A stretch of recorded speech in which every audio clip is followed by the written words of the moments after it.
There are so many settings on your Quest headset that you can easily get overwhelmed. But in this video, we are going to be talking about the 10 settings that you need to unlock on day 1 for your Meta Quest 3S. Because these will not only massively improve your VR experience, but also give you access to a lot of cool features you otherwise would have completely missed out on. So let's dive right into it. With the very first one is to make sure that you have automatic updates enabled. To get here, go to your settings and then click on the top left button named System. And here, you want to scroll all the way down until you see the tab named Software Update, which is where we will find the settings that we need. With the first one, we'll directly install the new versions whenever they become available. But another important one is the automatic power headset to update. This means that when possible, it will install the update itself before turning off your headset. So that way, the next time you put it on, you will directly have access to all its new features. But of course, you can also install them manually by clicking on the big button on the top right. However, if this is grayed out, it means that your headset is already on the latest version. But the next one is to get access and unlock the cool Quick Settings menu. Now to enable it, head back and go to the Movement Tracking tab. Here, you want to look for the option named Expand Quick Actions, where when you click on this, you will get a quick tutorial on how you can interact with it, which is basically just looking at your palm and pinching your fingers together, which can come in quite handy if you want to quickly open up your menu or change things like muting your microphone or starting a recording. And since this feature is not enabled from the start, a lot of people actually don't know about it. And for the next big improvement, we head back to the system and then go for camera, because this is where we can massively improve our video recordings. And you might have noticed that if you try to record some gameplay, that your headset will automatically put it into this weird square shape. So to change this, go to your aspect ratio and click on landscape, with this making it possible to record your videos in full HD. However, if you want to create reels, shorts or TikTok videos, then there is also the possibility to record in portrait mode. But there are so much more things that we can upgrade here. For example, the frame rate that is originally set to 30 FPS can go all the way up to 60 to make your recordings look so much smoother, as well as giving you the option to improve the bitrate that is normally set to 5 all the way up to 20, and that will make your quality look so much more crisp. However, do keep in mind that by maxing out all these settings, the size of your files will also be significantly bigger. And one cool feature that has also been added here in a recent update is that you can change the audio levels of both your microphone as well as the apps that you're recording. That means if you just want to hear the in-game music, you can turn your mic all the way down so that only the good sound is left over. Or if you want to hear your voice more clearly while reducing the background noise, then this is also where you can quickly adjust that. But the real cool settings can be found when we head over to the tab named Experimental. Now the list of features that you will see here will change over time, with some new ones being added while also some older ones can graduate to official settings instead. But at the moment, there are probably two that are the coolest ones among them, one of which that is known as the lying down mode. This basically lets you use your headset while you're laying on your couch or bed, making it perfect to watch some movies or anime while inside virtual reality. And the second one is an alternative for the quick settings menu from before, which is known as the wrist meta button. Because when you now drop your controller, you will see a new little meta icon on the palm of your hand. And if you click on it, it will automatically open and close your menu, which is pretty handy. But in general, I would recommend to check out these experimental features every now and then, because sometimes some really cool stuff gets put in here. However, one often overlooked feature that can have a big impact on your VR experience is when it comes to your virtual environments. Now to be able to change these, you want to head over to personalization. Here, you will find the many pre-installed versions that you can switch between to on the fly. For example, right now, the one that you're seeing is known as Paradiso, which gives off a real tropical island vibe. But you could also change this to a more futuristic city that looks like it comes straight out of Cyberpunk.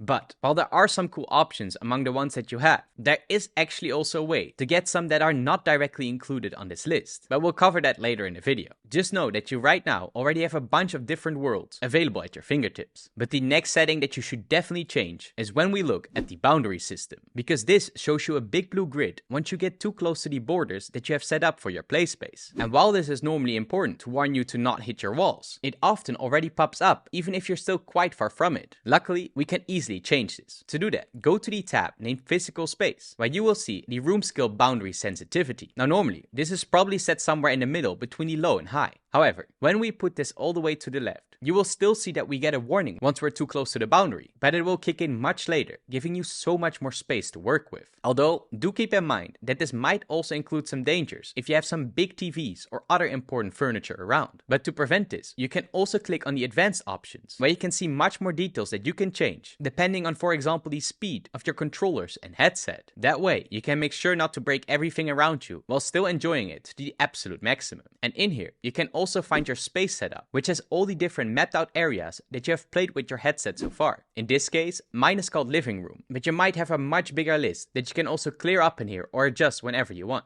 But the next one that might help you out a lot is the battery saving mode, because one big problem that a lot of Quest users have is that after just a couple hours of gameplay, their headset is completely empty. Luckily, there are some settings that can improve this quite a lot. To find these, when you're in system, go all the way down and click on power. Here, you will find a specific setting named the battery saver. And once you enable this, your headset will be automatically put in a battery saving mode that should last you quite a lot longer than it normally does. However, you will also probably notice that the display brightness is set a lot lower now. So instead, there are also some other options to improve this. One is to make sure that your headset display off time is set to a maximum of 5 minutes or lower. And another great tip is to head over to your quick settings menu and turn off your Wi-Fi and Bluetooth when you're not using them. But honestly, this does have so many trade-offs that in a lot of cases it might not be worth it. And instead, it would probably be better to get something like a Pro head strap with a built-in battery. With a great example of this being the one that I use myself a lot from NAP Pro, that not only gives you a whopping 3 to 4 hours of extra gameplay, it also is a massive upgrade over the soft strap that comes directly with your headset in the box. And with the cool thing is that you can simply attach the battery magnetically on the back of your head strap. So if you would really like to take it up a level, you could technically swap out 2 batteries all the time and never have to charge your headset ever again. And with the helmet-like design and built-in cushions, it also feels much more comfortable to wear while distributing the weight of the Quest 3S more evenly over the back of your head, making these kind of head straps, in my opinion, a must-have for any Quest 3 user. So if you don't have one like this already, I will also make sure to leave a link below where you can check it out. But moving on to number 8 is the accessibility, because a lot of people actually don't know about this one. And the cool thing is that in this tab, you can change the colors that are displayed on your headset and even alter them to the specific type of color blindness. But here you can also change some other important options. This goes from things like the text size to even the contrast of your headset, with one of the most useful ones being the live captions that can turn any audio directly into subtitles right in front of your eyes, which can be a big improvement for people with hearing loss, or even just as a great option to have in general. But probably the most important setting that you want to get access to is to be able to unlock developer mode. Not only will this give you a bunch of different settings from within your menu, it will also let you change things like your screen quality and refresh rate. But to get this, there are a couple more steps needed. First, you will need to head over to your computer and go to the website named dashboard.oculus.com. Here, you want to sign in with your Meta account that is the same one that you used to set up your Quest 3S headset. Now after this, you will most likely have to verify your account with one of these two options. And the quickest one in this case is probably the two-factor authentication. And once finished, you will have to click on the button that says create an organization. Here, you will then be asked to choose a name that can be absolutely anything that you imagine. And while it might sound big, this is not the case at all, because you won't be using this name later anymore. Now once that is all set up, it is now time to get your phone and go over to the Meta Horizon app. This one should already be installed on your phone anyway, since you needed this to set up your Quest headset. Here, you want to click on the top right icon with the 3 stripes, and then head over to the Devices tab. Now simply select the headset that you're using and make sure it is connected. This will be indicated by the green circle that you see around it. If that's all good, head to the headset settings and look for the new option that says Developer Mode.